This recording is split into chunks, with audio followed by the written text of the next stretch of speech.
আচ্ছা, দেখা যায়। জি ম্যাম। জি ম্যাম, দেখা যাচ্ছে। আচ্ছা, আমরা গত ক্লাসে কম্প্রেসিভ স্ট্রেন্থ পড়েছিলাম, টেনসাইল স্ট্রেন্থ পড়েছিলাম, ইঞ্জিনিয়ারিং ম্যাটেরিয়ালস গুলো কয় ধরনের সেটা দেখেছি। তো আজকে যে আরেকটা বেসিক যে প্রপার্টি, মেকানিক্যাল প্রপার্টি, সেটা হচ্ছে স্টিফনেস। তো স্টিফনেস বলতে আমরা কি বুঝি? দেখো, নিচে দুটো পিকচার দেখানো হয়েছে, একটা হচ্ছে শিয়ার স্ট্রেন্থ, একটা কম্প্রেসিভ স্ট্রেন্থের জন্য। ওগুলো নিয়ে আমি গতকালে ডিসকাস করেছিলাম। তো স্টিফনেসটা কি আসলে? স্টিফনেসটা হচ্ছে it is the ability of material to resist deformation. Deformation means or deflection under load. So আমি একটা বস্তুকে লাইক এটা আমি কি করলাম, প্রেসার দিলাম, সে, আমরা জানি যে একটা বস্তুকে আমি যদি প্রেসার ক্রিয়েট করি,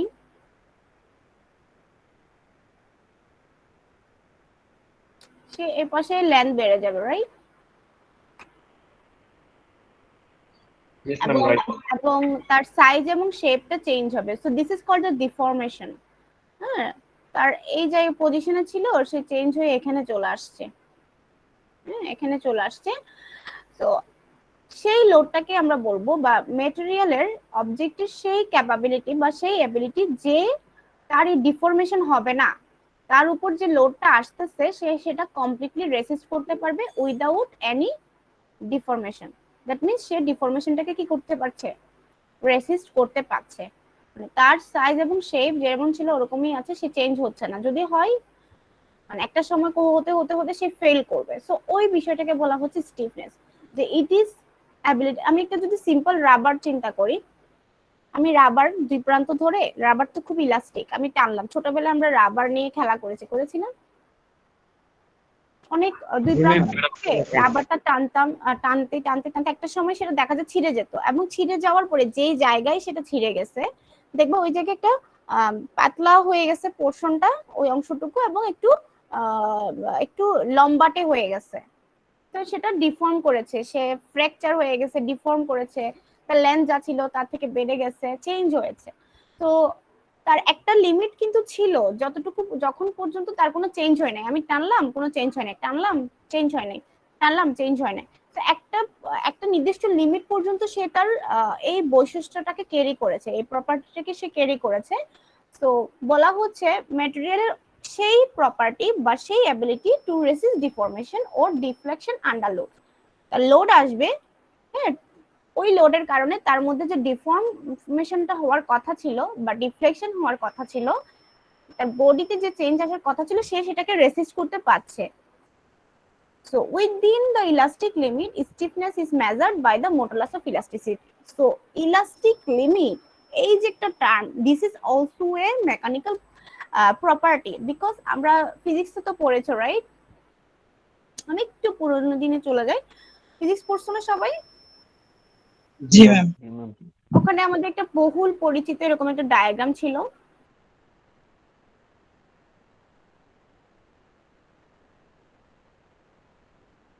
এই পাশে কি ছিল? এরকম কি ছিল?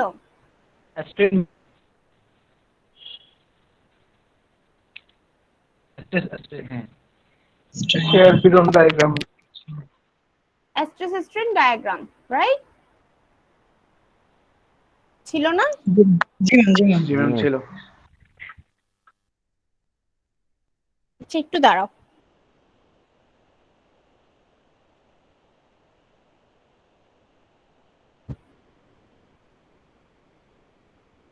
তো স্ট্রেস স্ট্রেন যে ডায়াগ্রামটা ছিল, এটার একটা এখানে এখানে একটা পোর্শন ছিল এতটুকু পর্যন্ত, ইলাস্টিক লিমিট, রাইট?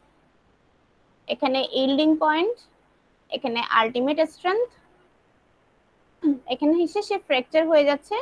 এই পুরোটুকু পোর্শন ইলাস্টিক লিমিটের পরে, ইল্ড হওয়ার পরে যে অংশটুকু, সেটাকে আমরা বলেছিলাম প্লাস্টিক লিমিট, রাইট?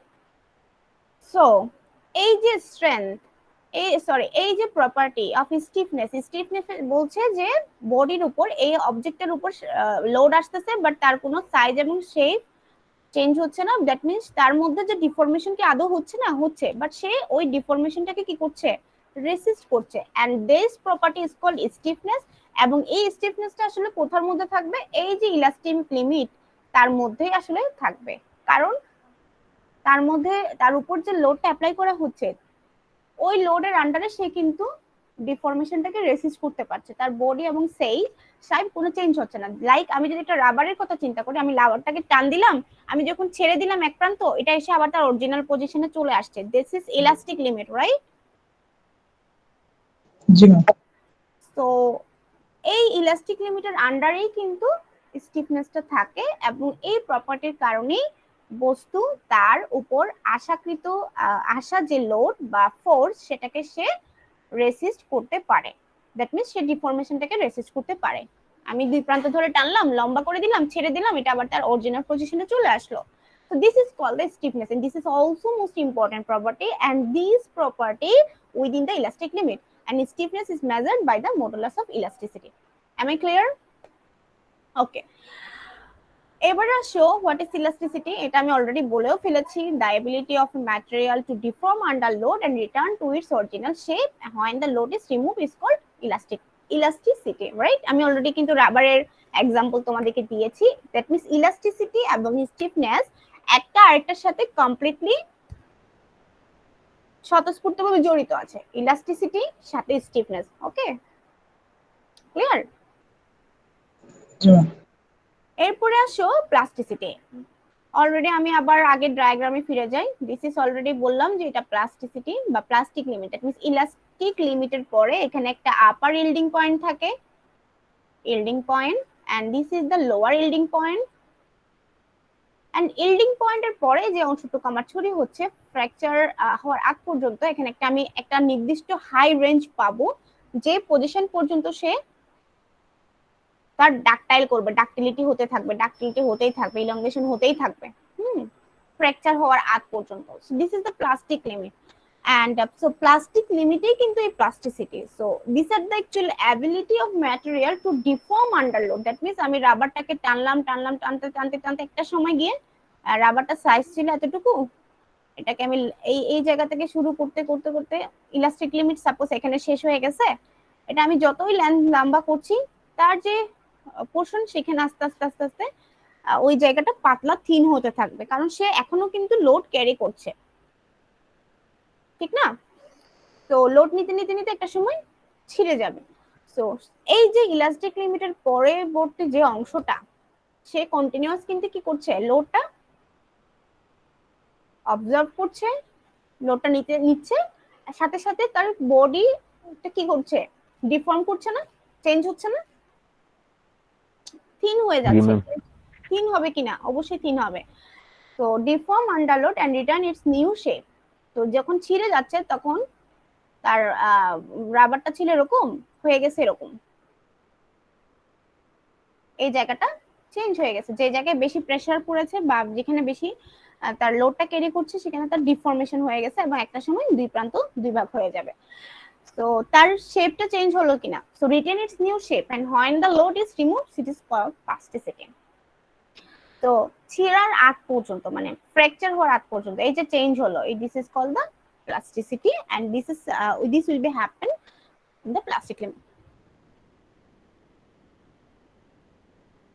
এবার এসে ডাক্টিলিটির কথা বললাম। ডাক্টিলিটি, এই যে স্ট্রেস স্ট্রেন ডায়াগ্রামটা ড্র করলাম, this are the elastic limit, then yield point, এভাবে গিয়ে ফ্র্যাকচার হলো, এইটা ছিল মূলত প্লাস্টিক লিমিট। প্লাস্টিক লিমিট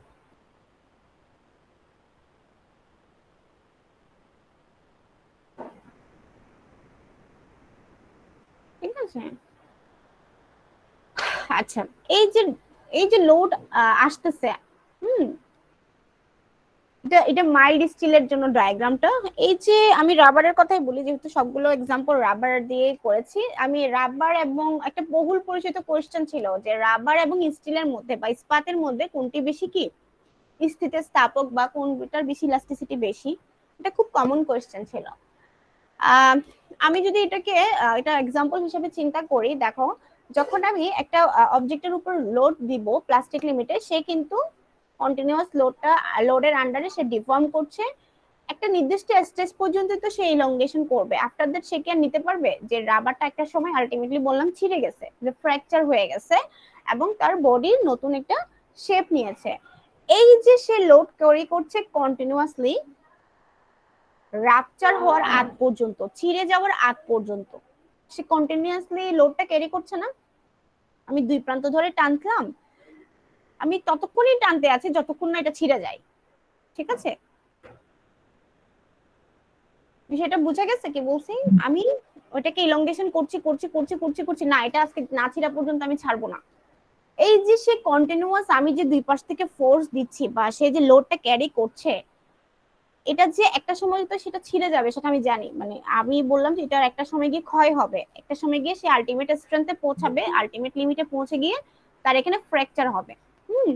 এই যে তার লোড ক্যারি করার যে অ্যাবিলিটি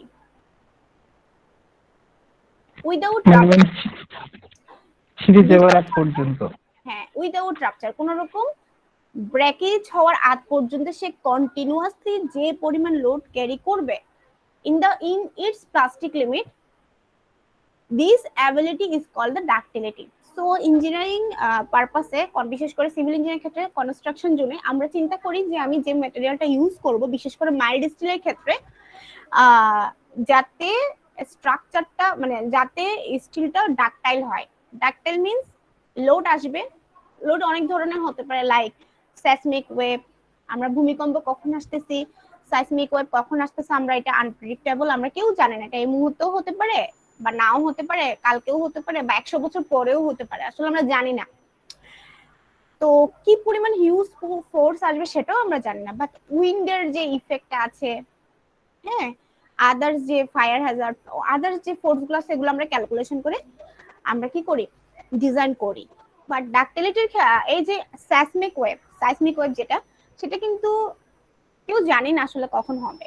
এই যে হিউজ পরিমাণ লোড এসে ফাউন্ডেশনে ধাক্কা দেয়, হ্যাঁ, বেস যেটা সেটাকে যে ধাক্কা দেয়, তো আমরা চেষ্টা করি বিল্ডিংটা ক্ষতি হোক সমস্যা নেই, বাট কলাপস যাতে না করে। মানে সে লোড নিবে, অনেক লোড নিবে, ডাক্টাইল হবে বাট ফেল করবে না। এই জন্যই আসলে এই ডাক্টিলিটিটা ম্যাটেরিয়ালের একটা অনেক বেশি ইম্পর্টেন্ট প্রপার্টি, যে সে লোড নিবে নিবে নিবে। তো এই যে স্টিলের আমরা যে ম্যাটেরিয়াল গুলো ইউজ করি সেটা ডাক্টিলিটি যদি বেশি হয়, ইটস ইকোনমিক্যাল, মানে সে অনেক বেশি লোড নিতে পারবে কিন্তু ফেল করবে না। তো ডাক্টিলিটি যত বেশি হবে ততই বেটার। ইম্পর্টেন্সটা বুঝা গেছে? জি ম্যাম, বুঝতে পারছি। তো এখানে আরেকটা বিষয়, ম্যাম একটা কোশ্চেন ছিল আমার। হ্যাঁ বলো। প্লাস্টিসিটি এবং ডাক্টিলিটি কি সিমিলার নাকি? সিমিলার না, সিমিলার না, লোডের আন্ডারে ডিফর্ম করবে কারণ এটা কাছাকাছি, but written its new shape. এই যে বললাম লেন্থ ছিল এল, লোড দিচ্ছি এটার লেন্থ হয়ে গেছে, একটা সময় গিয়ে এটা এরকম হয়ে গেছে, আবার তার বডিটা চেঞ্জ হলো কিনা। এই যে লোড নিতে নিতে তার বডিটা যে একটা নিউ শেপ নিয়েছে, এটা ইলংগেশন হয়ে 12 হয়ে গেল, সে কিন্তু লোড নিচ্ছে। তো সে কতটুকু পর্যন্ত লোড নিবে, একটা সময় গিয়ে সে ফ্র্যাকচার হবে। এই যে ফ্র্যাকচার হওয়ার আগ পর্যন্ত সে যত সময় ধরে লোড নিচ্ছে, এটা কিন্তু তার একটা ম্যাটেরিয়ালের একটা প্রপার্টি এবং একটা অ্যাবিলিটি, সে লোড নিতে পারে। হ্যাঁ, ইলংগেশন হচ্ছে সমস্যা নাই, বাট সে লোড, এই যে সে লোড ক্যারি করতেছে to be deform plastically without rupture, ছিঁড়তেছে না, কিন্তু ছিঁড়ার আগ পর্যন্ত ছিল, এটা হচ্ছে ডাক্টিলিটি। কিন্তু তার যে বডি চেঞ্জ হলো আন্ডার ডিফর্ম লোড, হ্যাঁ, এটাকে বলা হচ্ছে প্লাস্টিসিটি। মানে দুটোটা কাছাকাছি, একটা হচ্ছে তুমি লোড ক্যারি করতেছে, সাথে কিন্তু তার শেপটা চেঞ্জ হলো, retain its new shape, this is called the plasticity, and plasticity also included with plastic limit। এবং ডাক্টিলিটি হচ্ছে সেই এবিলিটিটা বা সেই প্রপার্টি যেটার কারণে সে কোনো রকম টেনসাইল লোড, বিশেষ করে এখানে বলাই হচ্ছে টেনসাইল লোড। যেমন আমরা স্টিল কি, আমরা স্টিল কেন ইউজ করি, টেনশন, কনক্রিট কম্প্রেশন নিতে পারে বা টেনশন নিতে পারে না।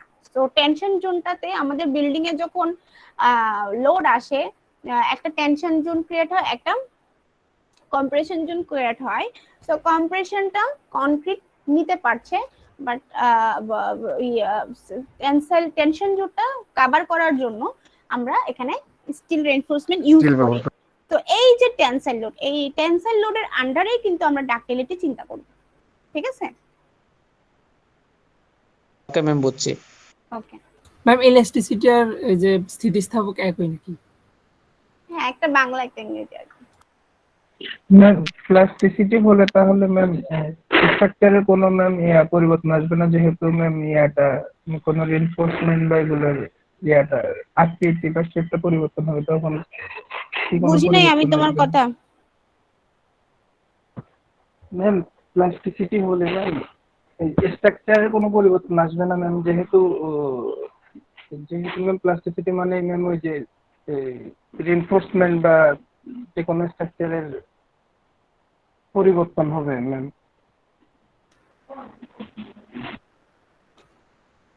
ইলাস্টিসিটিতে তুমি ফোর্স দিলা, সে ইলংগেশন করলো, তুমি ফোর্স তুলে নিলা, সে সাথে সাথে তার অরিজিনাল পজিশনে চলে আসবে। সাপোজ এটা হচ্ছে ইলাস্টিসিটিতে না ম্যাম, প্লাস্টিসিটিতে।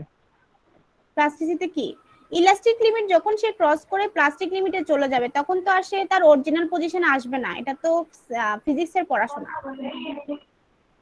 জি ম্যাম, তখন কি স্ট্রাকচারে কোনো পরিবর্তন আসবে কিনা এটা তার বডি চেঞ্জ, শেপে চেঞ্জ হবে না, বাট সে তো রেসিস্ট করতে পারবে। তার এবিলিটি এখানে কি পড়েছে, অনেকগুলোই তো পড়াইলাম, কি বলে, নিউ শেপে আসবে প্লাস্টিসিটিতে।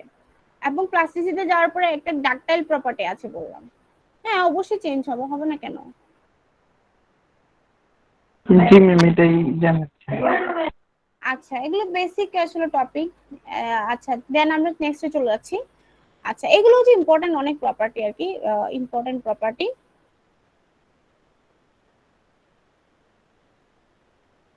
আচ্ছা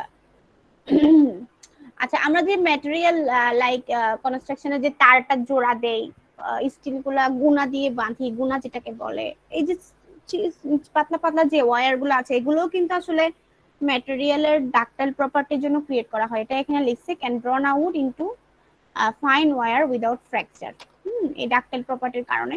আচ্ছা, এবার আসে মেলিয়েবিলিটি। এটা হচ্ছে, মেলিয়েবিলিটি হচ্ছে প্লাস্টিকের ডিফর্ম করবে without rupture under compressive load. So tensile লোডের আন্ডারে যেটা, সেটা হচ্ছে ডাক্টিলিটি, আর মেলিয়েবিলিটি হচ্ছে কম্প্রেসিভ লোডের আন্ডারে যেটা হচ্ছে, সেটা হচ্ছে মেলিয়েবিলিটি। প্লাস্টিক লিমিটের মানে প্লাস্টিসিটিতে ডিফর্ম করবে প্লাস্টিক্যালি, কিন্তু কোনো রকম রাপচার হবে না। লোডের প্যাটার্নটা হচ্ছে কম্প্রেসিভ লোডের আন্ডারে, ঠিক আছে, মেলিয়েবিলিটি। তো due to this property metal are hammered and rolled into thin sheet. এই যে আমরা পাতলা পাতলা থিন শিট, আমরা যে স্টিলের পাতগুলো ইউজ করি, এগুলো কিন্তু মেলাবিলিটি বা কম্প্রেসিভ লোডের আন্ডারে পাতলা শিট বানানো হয়। তো এটাও অলরেডি মানে ডাক্টিলিটি টেনসাইল লোডের আন্ডারে, আর মেলাবিলিটি হচ্ছে কম্প্রেসিভ লোডের আন্ডারে। ডোনেসটা কি, সেটা হচ্ছে তুমি এনার্জিটা অ্যাবজর্ব করবে আপ টু ফ্র্যাকচার। এই যে আমি ইলাংগেশনের কথা বললাম, একটা নির্দিষ্ট লিমিট পর্যন্ত সেই ইলংগেশন হবে, আফটার দ্যাট সে যখন লোডার নিতে পারবে না, ফ্র্যাকচার করবে। সো এই ফ্র্যাকচার হওয়ার পর্যন্ত সে যে পরিমাণ এনার্জি, আমি যে উভয় পাশ থেকে দুই প্রান্ত ধরে টানলাম বা ফোর্স অ্যাপ্লাই করতাম, সে যে পরিমাণ ফোর্সটা আসলে অ্যাবজর্ব করছে, এনার্জিটা কিন্তু তার ভিতরে কি হচ্ছে, অ্যাবজর্ব হচ্ছে। তো সে নিচ্ছে, লোডটা নিচ্ছে, ক্যারি করতেছে। তো up to fracture during the plastic deformation. And donors of a metal offers the resistance to breaking when force is applied. একটা সময় গিয়ে সে ব্রেকেজ হবে, ফেল করবে, রাপচার হবে। আচ্ছা, ব্রিটেলনেস হচ্ছে খুবই ভঙ্গুর। ভঙ্গুরতা বলতে আমি ব্রিটেল কাচের বোতল টেবিল থেকে ফেললাম, ভেঙে গেল, তার মানে এটা ব্রিটেলনেস বেশি। হ্যাঁ, তো প্রপার্টিটা হচ্ছে সাডেনলি ফ্র্যাকচার হবে without any visible permanent deformation. হ্যাঁ, তো ক্যাস্ট আয়রন, স্টিলের মধ্যে ক্যাস্ট আয়রন, এখানে কার্বনের পরিমাণ অনেক বেশি, খুবই brittle material. Okay, hardness, it is also important property. কতটুকু শক্ত বা কতটুকু আসলে স্ট্রেচিংটা রেসিস্ট করতে পারবে, or intention by another hard body. আমি একটা হ্যামার দিয়ে যদি আঘাত করি, তাহলে সেই যে আঘাতের ফলে তার মধ্যে যে একটা স্ট্রেস ডেভেলপ হয়েছে বা স্ট্রেচিং হয়েছে, সেটা রেসিস্ট করবে। তো এই যে অ্যাবিলিটিটা বা এই যে প্রপার্টিটাকে বলা হচ্ছে হার্ডনেস, এন্ড এটা সরাসরি স্ট্রেংথের সাথে রিলেটেড। আমি একটা যে বডিটা ক্রিয়েট করলাম কনক্রিটের ব্লক, সেটা যদি প্রপার 100% স্ট্রেংথ গেইন না করে, তাহলে কিন্তু আমি হ্যামার দিয়ে আঘাত করলে সেখানে ক্র্যাক ডেভেলপ হবে বা ভেঙে যাবে। তো আসলে এই হার্ডনেসটা সরাসরি স্ট্রেংথের সাথেই রিলেটেড। এবার আসো creep, it is the most important property of for structure. ক্রিপটা হচ্ছে আমি একটা স্ট্রাকচার ক্রিয়েট করলাম, লাইক আমি একটা আরসিসি বিল্ডিং রেডি করছি, লাইক এটা হচ্ছে 2019-এ ক্রিয়েট হয়েছে, সেটা আমি বলতে পারবো না আসলে এটা তো লোড ক্যারি করতেছে, তাই না? আমি একটা স্ট্রাকচারের কথা চিন্তা করছি, যে স্ট্রাকচারটা স্লো এবং প্রোগ্রেসিভলি ডিফরমেশন হবে ম্যাটেরিয়ালের, বাট সেটা হচ্ছে একদম সহজ বাংলায় আমি যদি বলি, ক্রিপটা হচ্ছে টাইম ডিপেন্ডেন্ট ডিফরমেশন। টাইম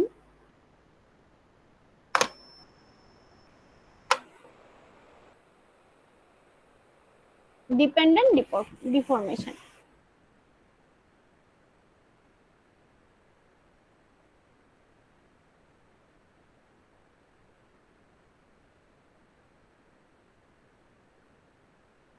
ঠিক আছে, টাইম ডিপেন্ডেন্ট ডিফরমেশন বলতে কি বোঝায়, আজকে থেকে 5 বছর আগে যে স্ট্রাকচারটা তৈরি করা হয়েছিল সেটা যে এখনো ক্রিপ হচ্ছে না সেটা তুমি বলতে পারবে না, কারণ সময়ের সাথে সাথে সেটা ডিফর্ম করছে আন্ডার লোড।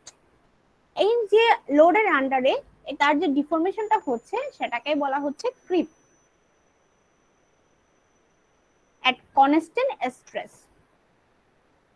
এই যে সময়ের সাথে সাথে লোডের আন্ডারে এই বডিটা, স্ট্রাকচারাল বডিটার যে ডিফরমেশন হচ্ছে সেটা হচ্ছে তার মধ্যে যে লোডের কারণে যে স্ট্রেসটা ডেভেলপ হচ্ছে সেটা কনস্ট্যান্ট থাকবে। সো সেটাকে বলা হচ্ছে this is the slow and progressive deformation of a material with time at constant stress is called creep. So সহজ বাংলায় যদি আমি একটা ওয়ার্ডে বলতে চাই, creep is a time dependent deformation. Okay, এবার আসলে লাস্ট যে টপিক সেটা হচ্ছে ফ্যাটিগিউ। ফ্যাটিগিউটা হচ্ছে আমি যদি একটা স্ট্রাকচার বা একটা বডি বা একটা কনক্রিট ব্লককে কন্টিনিউয়াসলি ফোর্স অ্যাপ্লাই করতে থাকি, আমি এখানে 10 কিপ লোড প্রোভাইড করলাম, হ্যাঁ, আবার এই লোড যেটা সেটা কন্টিনিউয়াসলি আমি হয় রিপিট করছি বা হ্যামার দিয়ে সজোরে আঘাত করছি কোন একটা ম্যাটেরিয়ালকে, ফোর্স আসতেছে, যে ফোর্সটা আসতেছে সাপোজ ধরো এটা 50 কিলো নিউটন, এবং সেই রোডটা যদি আমি কন্টিনিউয়াসলি একই জায়গায় রিপিট করতে থাকি, ওখানে যে ফেলিওর হবে। So failure of material under repeated or reversible stress, আমি যে লোড অ্যাপ্লাই করছি কন্টিনিউয়াসলি এই বডিটাতে, তো তার মধ্যে আমি যে লোডটা অ্যাপ্লাই করছি একটা রিভার্সেবল স্ট্রেস ডেভেলপ হবে না, দিস ইজ কল্ড দ্য ফ্যাটিগিউ।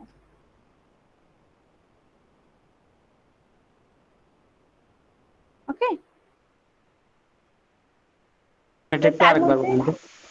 আমি একটা স্ট্রাকচারাল বডির উপর কন্টিনিউয়াসলি লোড রিপিট করছি, তো লোডের কারণে তার মধ্যে কন্টিনিউয়াসলি রিভার্স হচ্ছে না, স্ট্রেসটা বারবার ডেভেলপ হচ্ছে না, এবং তার কারণে ম্যাটেরিয়ালের কি হবে, ফেলিওর হবে। This is called the ফ্যাটিগিউ।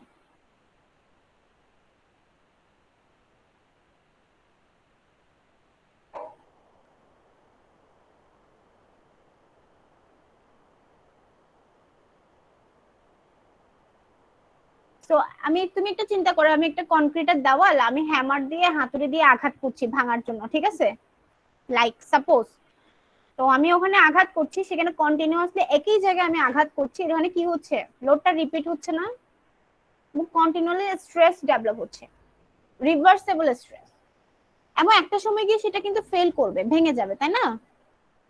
Yes ma'am. তো ততক্ষণ পর্যন্ত ভাঙবে না যতক্ষণ সে তার স্ট্রেংথটা ওভারকাম করতে না পারে। কনক্রিটের ব্লকের তো একটা স্ট্রেংথ আছে, তাই না? তো সেই কারণে বলতেছে the maximum stress at which the material will operate definitely without failure is known as endurance limit or fatigue limit. So যে পয়েন্টে গিয়ে মানে যে পয়েন্টে গিয়ে কনক্রিট ব্লকটা ভেঙে গেল তার আগের যে লিমিটটা, সেই লিমিট পর্যন্ত কিন্তু স্ট্রাকচারটা আমি যে কন্টিনিউয়াসলি রিপিট করছি লোড সেটা কিন্তু সে নিতে পেরেছে, সেই লিমিটকে বলা হচ্ছে ফ্যাটিগিউ লিমিট। এরপরে সে স্ট্রাকচারটা ব্রেকেজ হয়ে গেল, ড্যামেজ হয়ে গেল। ঠিক আছে, বিষয়টা বোঝা গেছে? জি ম্যাম, বুঝছি এখন। ওকে, তো আমি আরেকটা স্লাইডে চলে যাই।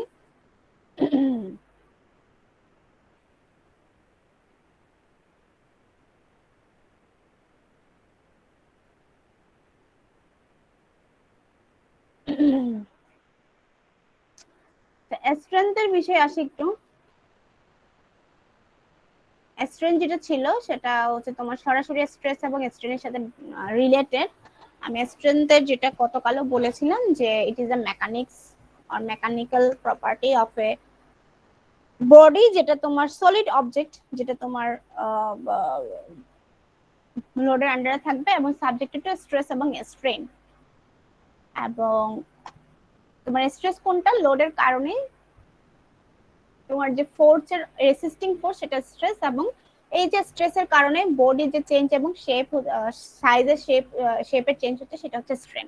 তো স্ট্রেস ভার্সেস স্ট্রেন একটা খুব সুন্দর আমরা ডায়াগ্রাম দেখলাম, এবং বিভিন্ন যে আদার্স প্রপার্টি আছে সেগুলো দেখলাম। তোমাদের ক্লাস কটা পর্যন্ত? 50 মিনিট। আচ্ছা আচ্ছা, স্ট্রেসের কিছু আমি ফর্মুলা দেখি। স্ট্রেস হচ্ছে তোমার, আমি এখানে ফোর্স দিলাম এফ, তো এই ব্লকটার area, force by area, external deforming force যেটা ফোর্স বাইরে থেকে আসলো divided by area. Dimensional formula of stress এগুলো তো আমরা জানি, M L inverse 1 T inverse 2 SI unit newton metre inverse 2 আর পাস্কেলে। নরমাল স্ট্রেস, টেনজেনশিয়াল স্ট্রেস, দুই ধরনের স্ট্রেস আছে, এক্সটার্নাল ফোর্সের উপর ডিপেন্ড করে আর অ্যাপ্লাই পারপাসের উপর ডিপেন্ড করে। দুই টাইপস, একটা হচ্ছে নরমাল, একটা হচ্ছে টেনজেনশিয়াল। নরমাল স্ট্রেসের জন্য যেটা is a stress that occurs when the surface of the body is loaded by axial force। এই যে গতকাল বললাম এটা একটা যদি কনক্রিট ব্লক হয়, এই ব্লকটার দুইটা অ্যাক্সিস, একটা হচ্ছে এক্স একটা ওয়াই। আচ্ছা আমি এখানে একটু লিখতে অসুবিধা হচ্ছে, বুঝে নি, এটা সেন্টার দিয়ে যাবে, ঠিক আছে? আমি দেখি তোমাদের জন্য একটা পেন বোর্ডে একটা আমি একটা নিব, পেন কিবোর্ড নিব, দেখি কি হয়। অ্যাক্সিস মানে সেন্টারেটেড বরাবর দিয়ে যাবে এক্স, এটা ওয়াই। তো এই যে অ্যাক্সিস বরাবর যে লোড গুলো আসতেছে পাস করছে এফ, হ্যাঁ, এই বডিটার অ্যাক্সিয়াল বরাবর যে ফোর্স গুলো কাজ করছে এবং এই ফোর্সের কারণে যে স্ট্রেসটা ডেভেলপ হচ্ছে সেটাই হচ্ছে নরমাল স্ট্রেস, এবং সেটা হচ্ছে এফ বাই এ অথবা পি বাই এ। অ্যাক্সিয়াল ফোর্সকে পি দ্বারা এখানে ডিনোট করেছে, তো ডিনোট যেকোনো কিছু দিয়ে করা যায়, এটা সমস্যা নাই, বাট জিনিসটা বুঝলেই হলো। হ্যাঁ, অনেক জায়গায় সিগমা না লেখে এটাকে এসও দেখায়, স্ট্রেসটাকে জেটও দেখায়, ইটস ডিপেন্ড অন ইউ। এই নরমাল স্ট্রেসটা আবার দুই ধরনের, একটা হচ্ছে টেনসাইল, একটা কম্প্রেসিভ। আমি কি লোডটা টেনসাইল অ্যাপ্লাই করছি, টেনসাইল হলে ইলংগেশন হবে, আর কম্প্রেসিভ হলে কম্প্রেস করবে, সেম। এবার আসো টেনসাইল স্ট্রেস। এখানে যে মেশিনটা দেখতে পাচ্ছ এটা বলা হয় ইউনিভার্সাল টেস্টিং মেশিন, এবং এই টেস্টিং মেশিনের মাধ্যমে আমরা যে ম্যাটেরিয়াল গুলো আছে, বিশেষ করে আমরা স্টিলের কথা বলবো, এটা তোমরা ল্যাবে করবা, ইঞ্জিনিয়ারিং মেকানিক্স ল্যাবে, মেকানিক্স অফ ম্যাটেরিয়ালস ল্যাবে টেনসাইল স্ট্রেস করা হয়, ইলংগেশন, স্টিলের yield strength, like ultimate strength, এগুলো বের করা হয় টেনসাইল স্ট্রেংথটা। ডাক্টাইল বিহেভিয়ার একটু আগে বললাম। এবার আসো ট্যানজেনশিয়াল স্ট্রেস, সেটা কিভাবে? সেটা আসলে অ্যাক্সিস বরাবর হবে না, আমার বডিটা সাপোজ এখানে কানেক্টেড করা আছে, like this are the rigid body, এবং এখানে ফিক্সড করা আছে। So A force acting in a generally horizontal direction, এই পাশ থেকে যদি একটা ফোর্স আসে, তো তার অ্যাক্সিস ছিল এখানে, তাই না? এটা এক্স, এটা ওয়াই। তো তার আমি যখন ফোর্স অ্যাপ্লাই করলাম তখন বডিটা এখানে তো সে ফিক্সড করা, সে তো নড়বে না, তাই না? কিন্তু তার এই পাশটুকু তো ফিক্স না, আপওয়ার্ড পোর্শনটুকু, সে তার নিজের জায়গা থেকে সরে আসলো এবং সাইজ এবং শেপটা একটু চেঞ্জ হলো। এবং কতটুকু পরিমাণ সরে আসলো সেটা হচ্ছে সাপোজ দিসার একটা জিওমেট্রিক্যালি যদি চিন্তা করি, এটা থিটা পরিমাণ চেঞ্জ হয়ে আসছে।